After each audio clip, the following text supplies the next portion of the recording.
I hadn't called him Dad in almost 20 years. Not until the day he forgot who I was. It was the kind of cold that sits in your bones, not from the weather, but from a silence you've tried to outrun for years. I was sipping lukewarm coffee in my Chicago apartment, flipping absently through yesterday's mail when the call came. Unknown number. Vermont area code. I almost let it go to voicemail. This is Dr. Fletcher from Maple Creek Memory Care in Vermont, the voice said, professional but warm. I'm calling about your father, Frank Whitmore. He's been diagnosed with Alzheimer's. Mid-stage. His condition is progressing. We believe he may need full-time care soon. My first instinct? Numbness. I had rehearsed this moment before many times. In my mind, it always ended with me saying, "I'm sorry, I can't help you," and hanging up. But then the doctor added, "He's been asking for someone named Daniel. That's not in our records." Is that someone in the family? Daniel. My middle name. No one had called me that since my mother died. That single detail cracked something open. Against my own logic, and maybe against my pride, I found myself on a flight back to Vermont less than 12 hours later. The drive from the airport to the old town was like drifting through a memory you didn't ask to remember. Winding roads, faded storefronts, maple trees just starting to surrender their leaves. The house was still there on Hickory Street, barely touched by time, same white paint peeling at the corners, same wraparound porch with the swing that squeaked if you looked at it wrong. I stood at the front door for a long time before unlocking it. The house smelled like old wood and quiet grief.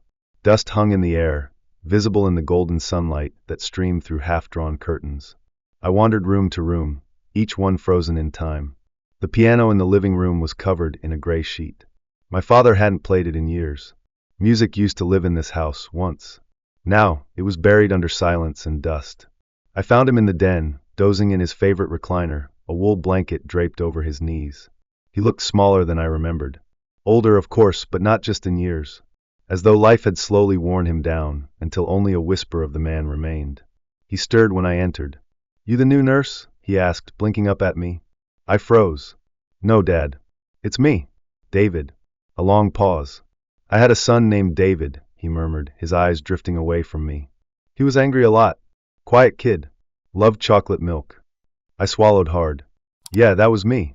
He nodded absently and turned toward the window, his gaze lost somewhere far beyond the trees. That night, I slept in my old bedroom. The posters were gone, the twin bed was barely long enough for my frame, and the air still held the faintest trace of cedar and thyme. I lay awake for hours, staring at the ceiling fan creaking above, wondering what I was doing here. Was it guilt, duty, or just unfinished business? Over the next few days, we settled into a rhythm. I cooked. He forgot to eat. I spoke. He drifted in and out of memory, sometimes calling me Daniel, sometimes mistaking me for the paper boy or an old college friend. There were moments of startling clarity, like when he insisted I use real butter on toast because margarine is for cowards. But they were fleeting. He spent hours just sitting at the piano, lid open, fingers hovering over the keys without playing a note. Music, the thing that once defined him, now taunted him. It was there, somewhere inside him, but locked away behind a fog he couldn't part. One night, I found a list taped to the fridge in his handwriting. A reminder to take meds, feed cat, we didn't have a cat, and at the bottom, ask Daniel to play it. That's when I knew maybe there was more left between us than I thought. It was a Sunday afternoon when I uncovered the first real trace of him. Not the man sitting in the recliner who kept mistaking me for a neighbor, but the man I remembered. The composer. The father who once filled our home with music and made me believe that every problem had a melody. Rain was tapping gently against the windows. I was reorganizing old records when I found it, a battered leather folder wedged between vinyl sleeves, labeled simply Originals. Inside were pages of handwritten sheet music, some yellowed with age, others torn at the edges. One page in particular caught my eye, a piece titled For Her, with delicate notations in the margins. I sat at the piano, the pages trembling in my hands. At first, I only intended to play a few notes. But as the melody revealed itself, soft, aching, elegant, I recognized something buried within the chords. A sadness too intimate to name. And then behind me a voice. "That was your mother's favorite." I turned. My father stood in the doorway, no walker, no hesitation in his voice. His eyes were wet but focused, truly present for the first time in weeks. "You remember it?" I asked. He nodded slowly. She said it sounded like falling in love. I played it for her the night I proposed. I scooted over on the bench. He moved toward the piano as if it were calling to him. Gently, carefully, he lowered himself beside me and placed his hands on the keys.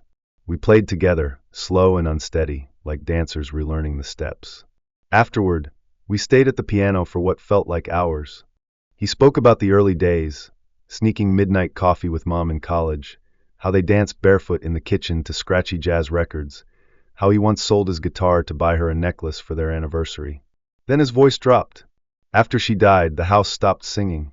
I didn't know what to say, so I didn't.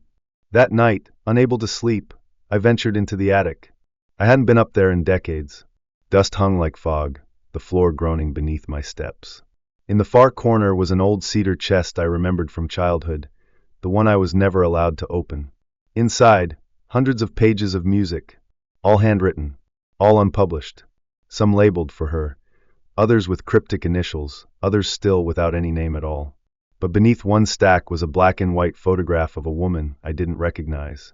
She was young, holding a violin, her eyes full of life. On the back, to the son I never got to meet. M.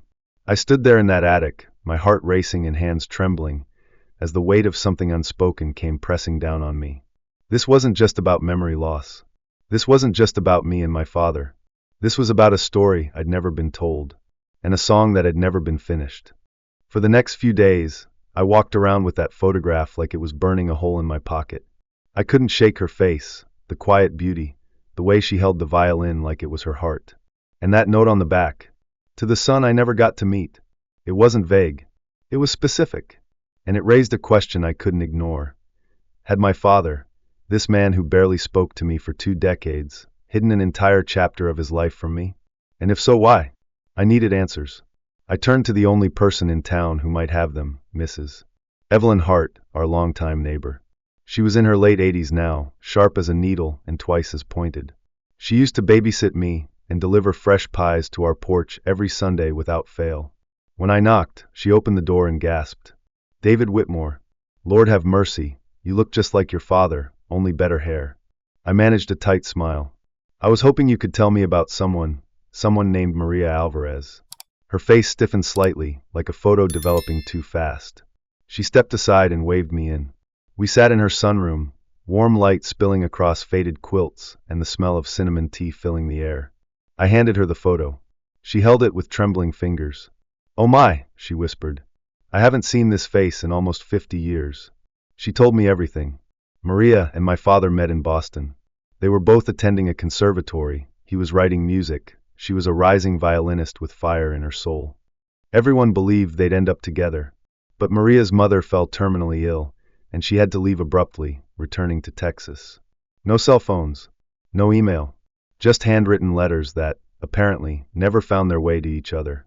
She was already pregnant when she left, Mrs. Hart said, voice low. But she didn't tell him. Said she didn't want to ruin his future. My jaw clenched. So he never knew. Oh, he found out. Years later. "After your mother died," Maria wrote to him. Told him everything. I stared at the wall, the pieces of my father's life falling like puzzle pieces into place. Why didn't he reach out? Why didn't he try to meet his son? Mrs. Hart sighed, her eyes misting. "By the time he got the letter, he was hollowed out, David. Your mother was gone. You had left." The man was grieving 2 worlds.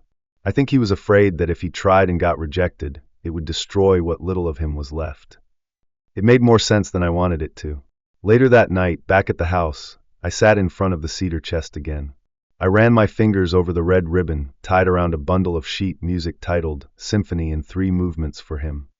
The dates told their own story, one from the year I was born, one a decade later, and one just a few months after my mother passed. I opened the pages and felt the breath catch in my throat. This was music written by a man too ashamed to use words. Each note felt like a confession, aching, unresolved, searching for a voice it never found. So I played it. It was past midnight, thunder rumbling outside, rain streaming down the windows. I sat at the piano and played the first movement, slow, haunted, almost hesitant, like the music wasn't sure it deserved to be heard. From the corner of my eye, I saw him. My father stood in the hallway, leaning against the wall for balance. His face pale, eyes red but wide open. "That's mine," he said softly. I nodded. I found it upstairs. Tears filled his eyes. You finished it? No, Dad, I whispered. You did. I'm just playing what you couldn't say. He shuffled forward, and I helped him to the bench. He sat beside me, trembling fingers brushing the keys, and looked straight at me for the first time in weeks. I didn't know how to ask him for forgiveness, he said, barely audible. So I wrote it instead. I didn't ask who him was. I didn't need to. We played the final notes together, two men tethered by silence and memory.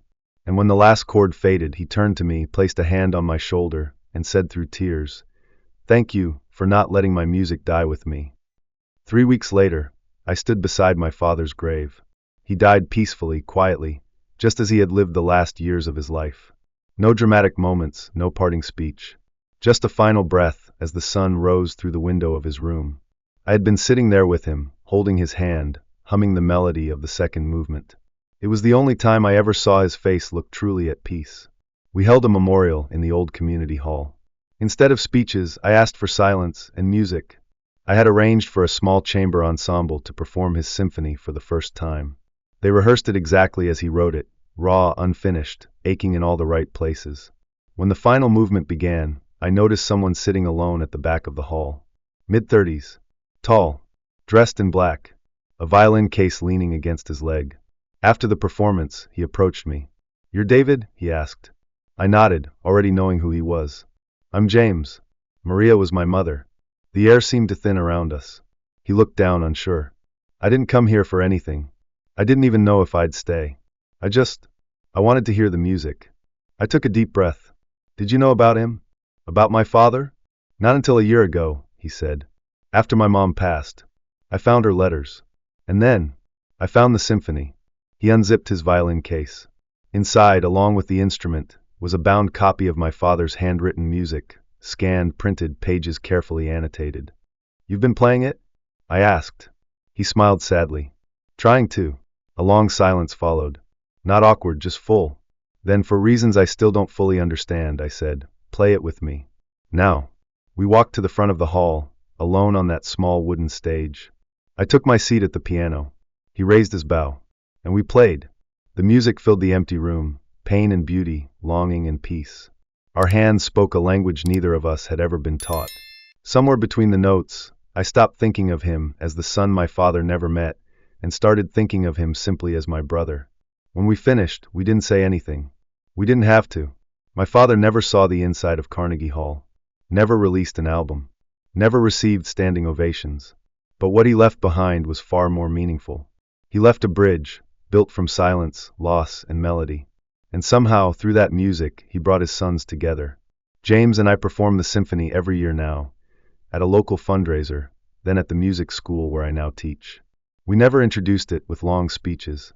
We just say, "This one was written by a man who didn't know how to say goodbye, but knew how to say I'm sorry." And when the final note fades into the quiet, we know he's still there.